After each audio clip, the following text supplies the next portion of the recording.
নমস্কার বন্ধুরা, আজকে আমরা ওই ভেটকি মাছের কাঁটা ঝাল বানাবো। এই ভেটকি মাছের কাঁটাগুলো কেটে নিয়ে এসেছি পিস পিস করে, মাথা আছে, একটু তেল পোঁটা আছে।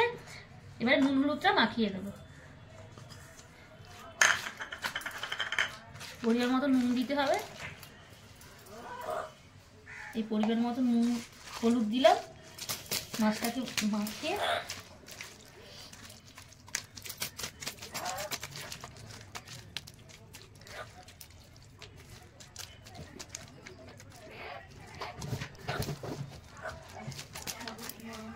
মাখানো হয়ে গেছে। আমি এবারে ভাজতে যাবো।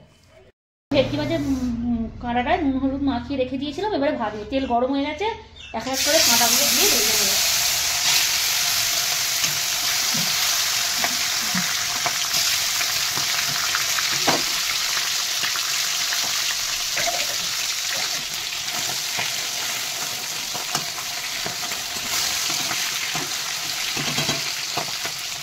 এই আমার মাছের কাঁটা ভাজা হয়ে গেছে, আবার কিছুটা বাকি আছে, ভাজবো। লাল লাল করে ভেজে নিয়েছি। এই বন্ধুরা, ভেটকি মাছের কাঁটাগুলো আমি ভালো করে মচমচে করে ভেজে নিয়েছি। এবার ঝালের পর্বে যাব। এই বন্ধুরা, এই ভেটকি মাছের কাঁটাগুলো আমি ভেজে নিয়ে এলাম। এবার যে যে উপকরণ লাগবে, প্রথমেই আমরা জিরে, একটা শুকনো লঙ্কা, 3টে এলাচ, এটা ফোড়ন দেবো যেহেতু সেন্টের জন্য। ধনে পাতা লাগবে, কুচি করে নিয়েছি। একটা বড় টমেটো নিয়েছি, জিরে মরিচ গুঁড়ো, কাশ্মীরি লঙ্কার গুঁড়ো, ধনে গুঁড়ো, গোলমরিচ গুঁড়ো, আর কুচি করে পেঁয়াজ কেটে নিয়েছি। আর এখানে আমার কাঁচা লঙ্কা 2টো দিয়েছি তরকারিটা টেস্টি হওয়ার জন্য। বাটা মশলার মধ্যে লাগবে আমার জিরে মরিচ, আদা, রসুন আর শুকনো লঙ্কা গোটা শিলে পেশা আছে। এই উপকরণগুলো দিলে কাঁটাতে টেস্টি হবে, মশলা একটু বেশি লাগে। এবার রান্নার পর্বে যাচ্ছি বন্ধুরা। এই বন্ধুরা, আমরা ভেটকি মাছের যে তেল মানে কাঁটাটা ভেজেছি, তার তেল উঠেছে, মোটা ছিল, অনেক তেল উঠেছে। এই তেলেই রান্না করবো, টেস্টি হবে। ফোড়ন দেবো, একটা শুকনো লঙ্কা, এলাচ আর জিরে মরিচ, এই ফোড়ন দিলাম। তেলের উপরে এই রসুন বাটাটা দেবো, রসুনের সেন্টটা আগে বেরোবে তেলের উপরে। আর এই কাঁটা রান্না করতে গেলে রসুন আদা একটু বেশি লাগে, একটু লঙ্কা লাগে, মশলা লাগে, ধনে গুঁড়ো। এবারে এই পেঁয়াজ কুচিটা দিয়ে দেবো। এবারে এই কাঁচা লঙ্কা আর ক্যাপসিকাম একটুখানি দেবো, বেশি দেবো না। এবারে এটাকে ভালো করে একটু কষবো।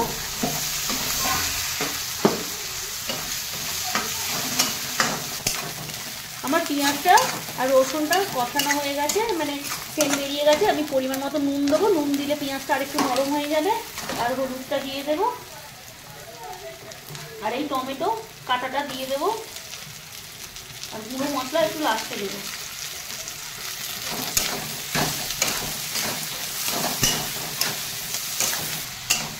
এই বন্ধুরা, কষানো হয়ে গেছে, পেঁয়াজটা আমার লাল লাল হয়ে গেছে, টমেটোটা পুরো ভাজা ভাজা হয়ে গেছে।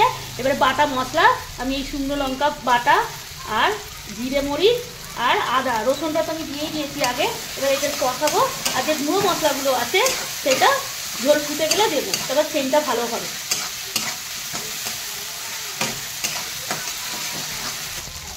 এবার কষানো হয়ে গেছে। আর ভেটকি মাছের যে তেল পোঁটাটা ছিল সেটা আমি তুলে রেখে দিয়েছিলাম, এটা এই মশলার সঙ্গে দিয়ে দেবো, আরও খেতে টেস্টি হবে।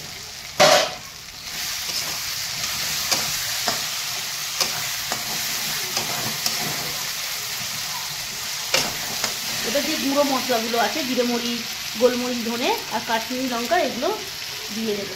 দিয়ে আমি জল ঢেলে দেবো। গুঁড়ো মশলা দেওয়ার পরে বেশিক্ষণ রাখতে নেই, তিতো হয়ে যায়, জল ঢেলে দিতে হবে। আর এই ধনিয়া পাতাটাও দিয়ে দেবো।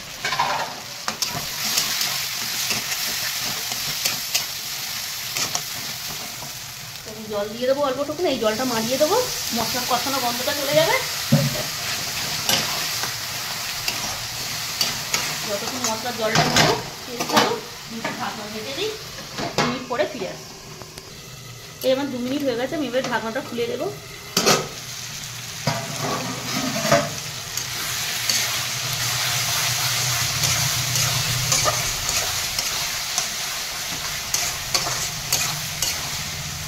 মশলা থেকে তেল ছেড়ে গেছে। এবার আমি জল দিয়ে দেবো লাস্ট, ফুটে গেলে মাছের কাঁটাগুলো দিয়ে নামিয়ে নেব।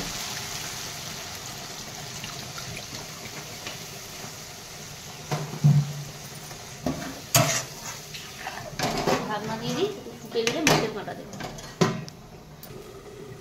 এই বন্ধুরা ঢাকনাটা খুলবো, ঝোলটা ফুটে গেছে। মাছের ঝালে এই ভেটকি মাছের কাঁটা মাথা যা আছে আমি দিয়ে দেবো।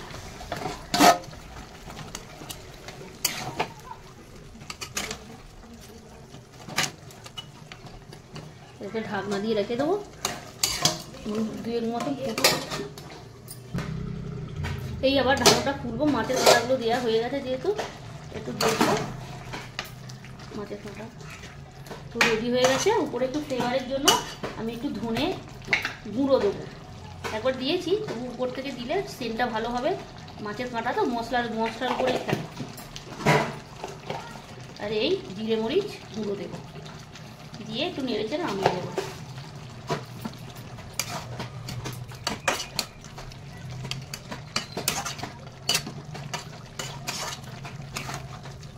এই আমার কাঁটা রেডি হয়ে গেছে, আমি এবারে ঢেলে নেব।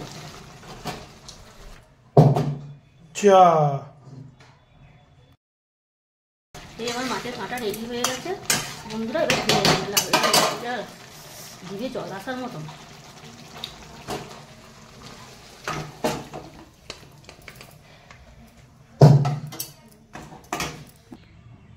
এই বন্ধুরা আমাদের ভেটকি মাছের কাঁটা ঝাল রেডি হয়ে গেছে, লাল লাল ঝাল ঝাল। এইভাবে বানিয়ে খাবেন, এর স্বাদ অসাধারণ, গরম ভাতের সঙ্গে অপূর্ব লাগবে।